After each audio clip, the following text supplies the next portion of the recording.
So right in this corner, I'm gonna hold my tape down to the concrete. Unfortunately, I have this little jet out here. It doesn't have to be exact. If you want it exact, you can have somebody hold this, get a level. 38 is right here, but I'm gonna estimate, take off 3/4 because that's gonna be my plywood on the top. And I'm gonna go right about there. Now I'm gonna grab a long level and hold it to my mark, get it level, and mark a line.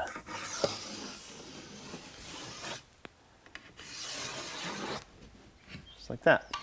So I am going to be recycling. I don't care if this is messed up, what it looks like, because this is kind of temporary.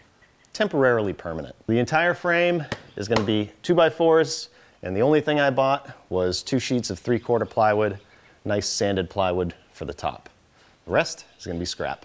So I took a measurement of where I wanna stop my bench right here, because I wanna do something a little special for where the saw is going. And it was about 7 feet, and this happens to be 7 feet. So my first piece, I don't even have to cut. I'm just gonna hold it to this line. And the cool thing about this pegboard is I can see for sure where all of these studs are. So I know that I'm definitely gonna get into a stud. So I'm gonna use construction screws instead of nailing this, so it'll be easier to take apart. If I wanna take it apart, just hold this to the line and screw it to the wall.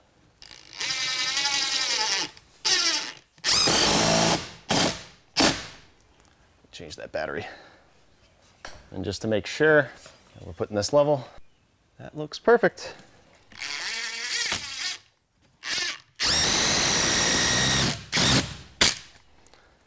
Perfect. Another stud right here. Now these are 3-inch construction screws, so I'm just gonna put 1 in each stud, and I think that'll be fine. So now we have the height of the workbench, and now I wanna figure out the width. So I have my vacuum here as an example of what I wanna store under here. This might be the biggest item. My old workbench was 26 inches deep, and as you can see, that would work. This would just stick out a little bit and that'd be fine. But I finally bought myself a brand new compound miter saw. I've been saying it for years that I needed a bigger saw, and I finally bought one. So because it's so big, I'm gonna have to bring this out a little further. So we're gonna make the whole workbench 32 inches wide, and that'll give me plenty of storage underneath.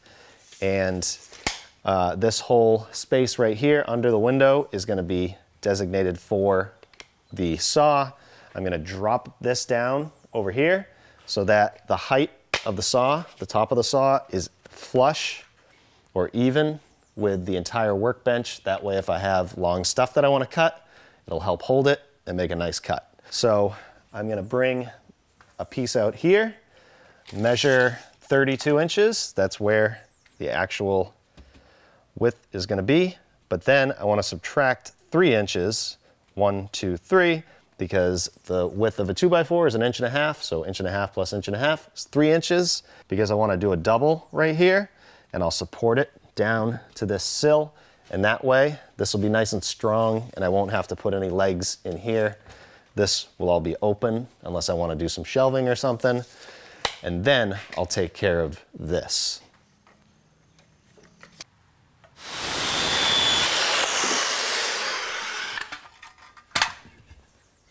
My 2-foot level, that where it needs to be. Screw in here.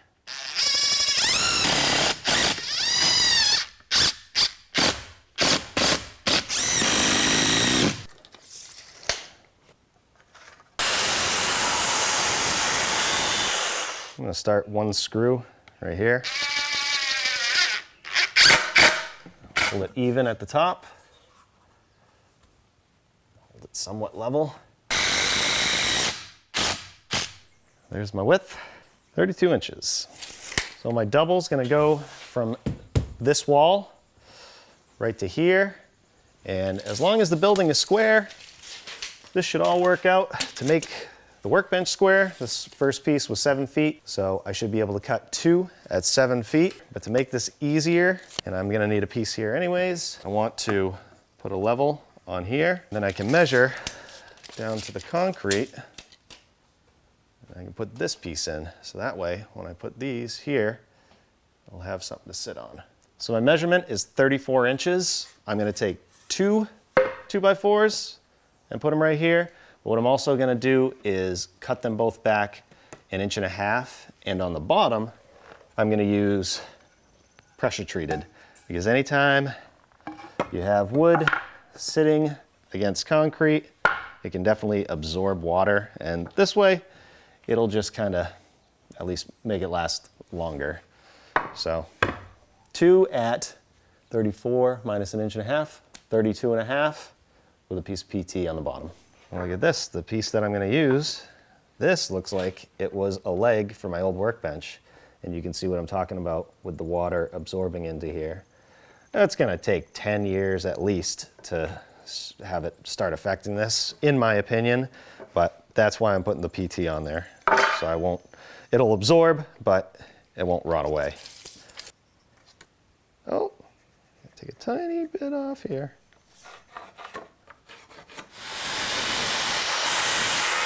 Three inches by the width of a 2x4, 3.5.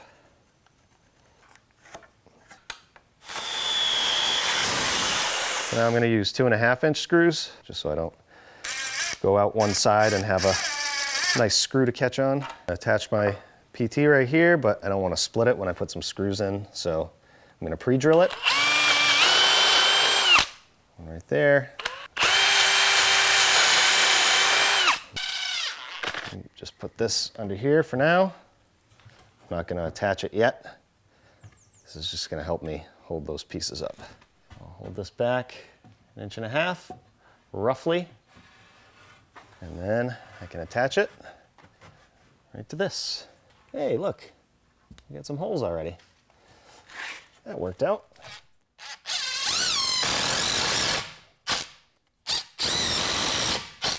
And next, rest it right there and attach it at the end. Make sure I don't hit that other screw. So the old 2x4s are a little higher here. They're a little bigger than the other 2x4. So I'm gonna end up planing this a little bit when I go to put the top on. But as long as these are held down tight to here, I will attach them. So these are going into the end grain. That's not really gonna bite that well, but it's nice and flush.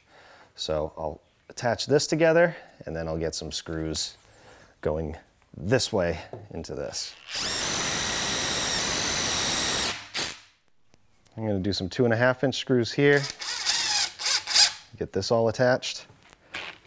Just try and get it even.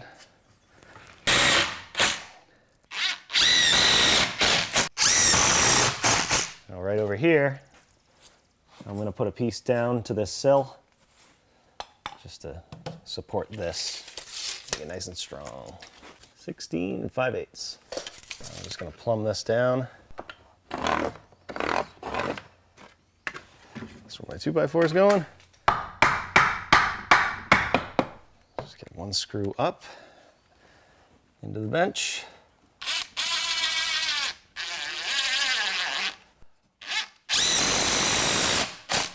One screw down into the sill. And gravity will do the rest.